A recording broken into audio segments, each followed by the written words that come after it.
Welcome to simply healthy Tamil. இன்னைக்கு நம்ம குழந்தைங்களுக்கெல்லாம் ரொம்பவே பிடிச்ச பெரி ஜாம் எப்படி பண்ணுறதுன்னு பார்க்கலாம். நம்ம வெளியே வாங்குற ஜாமில் இனிப்பு தான் ரொம்ப அதிகமாக இருக்கும். ஆனால் இந்த மாதிரி செஞ்சு பாருங்கள், இது ஒரு ஹெல்த்தியான ஸ்நாக்ஸாக இருக்கும்.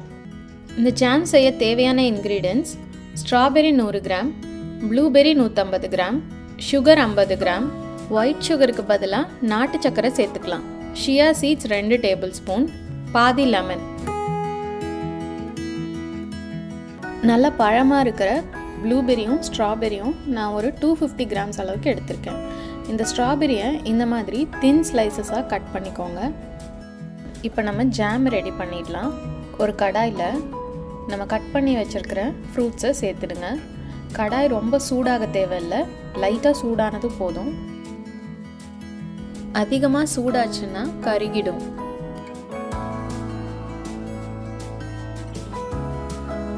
ஸ்டவ்வை லோ மீடியம் ஃப்ளேமில் வச்சுட்டு இந்த பெரிஸ் அடி பிடிக்காத மாதிரி அப்பப்போ வதக்கி விட்டுட்டே இருக்கணும்.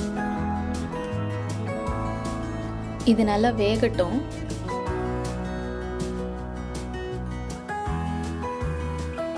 பாருங்க, இந்த மாதிரி நல்லா தண்ணி விட ஆரம்பிக்கும்.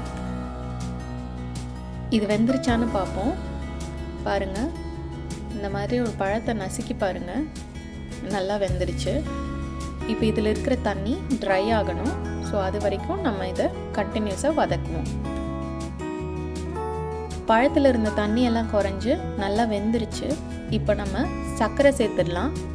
நான் நாட்டு சர்க்கரை தான் சேர்த்துருக்கேன். நான் ஒரு 50 கிராமுக்கும் கம்மியாக சேர்த்துருக்கேன். உங்களுக்கு இனிப்பு எவ்வளோ தேவையோ அதுக்கேற்ற மாதிரி சேர்த்துக்கோங்க. லோ கார்ப் டயட்டில் இருக்காங்க. இந்த சுகருக்கு பதிலாக நம்ம 2 டேபிள் ஸ்பூன் அளவு ஸ்டீவியா சேர்த்துக்கலாம். மற்றபடி எல்லாமே சேம் ப்ரொசீஜர் தான். நான் இன்னைக்கு 2 விதமான ஜாமும் செய்ய போகிறேன். சர்க்கரை நல்லா கரைஞ்சதுமே ஒரு ½ லெமன் ஜூஸை சேர்த்துக்கோங்க.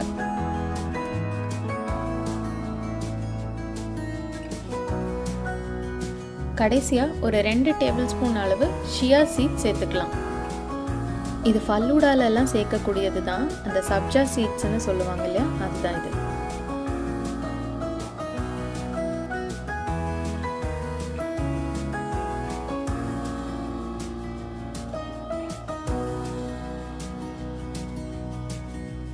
ஷியா சீட்ஸ் ரொம்ப முக்கியமானது. இது எல்லாருமே எடுத்துக்க வேண்டியது. இதில் அதிகமான அளவுக்கு ஃபைபர், ஒமேகா 3 ஃபேட்டி ஆசிட்ஸ் இருக்குது. அது மட்டும் இல்லாமல் இது ஒரு நல்ல சோர்ஸ் ஆஃப் ப்ரோட்டீன் வெஜிடேரியனில். ஷியா சீட்ஸ் சேர்த்ததுக்கப்புறமா ஸ்டவ்வை லோ ஃப்ளேமில் வச்சுட்டு நல்லா வதக்கி விடுங்க. ஒரு 4லிருந்து 5 நிமிஷம் வரைக்கும் இது வேகிறதுக்கு எடுக்கும். இதோ நம்மளுடைய பெரி ஜாம் தயாராகிடுச்சு.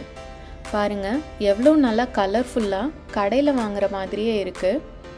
நம்ம ஜெலட்டின் கூட சேர்க்கல, இருந்தாலும் அதே மாதிரி திக்னஸோட எவ்வளோ நல்லா வந்திருக்கு பாருங்கள். ஒரு ஸ்பூன் ஜாம் எடுத்து இந்த மாதிரி பிளேட்டில் போட்டு அதை நிமித்தி பாருங்கள். இந்த மாதிரி கன்சிஸ்டன்சியில் நம்ம எடுத்துடலாம்.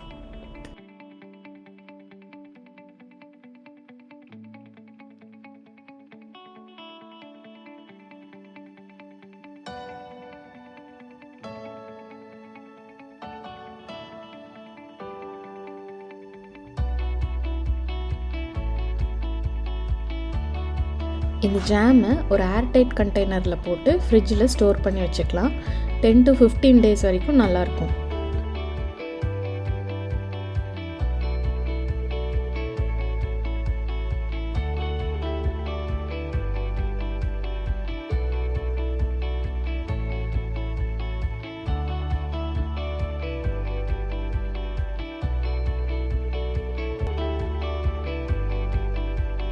ஒரு சிம்பிளான பெரி ஜாமை எப்படி ஹெல்த்தியாக பண்ணுறதுன்னு பார்த்தோம். இந்த வீடியோ உங்களுக்கு பிடிச்சிருந்தா நம்ம சேனலுக்கு சப்ஸ்கிரைப் பண்ணுங்கள். உங்கள் ஃப்ரெண்ட்ஸ் அண்ட் ஃபேமிலிக்கு ஷேர் பண்ணுங்கள். தேங்க்யூ.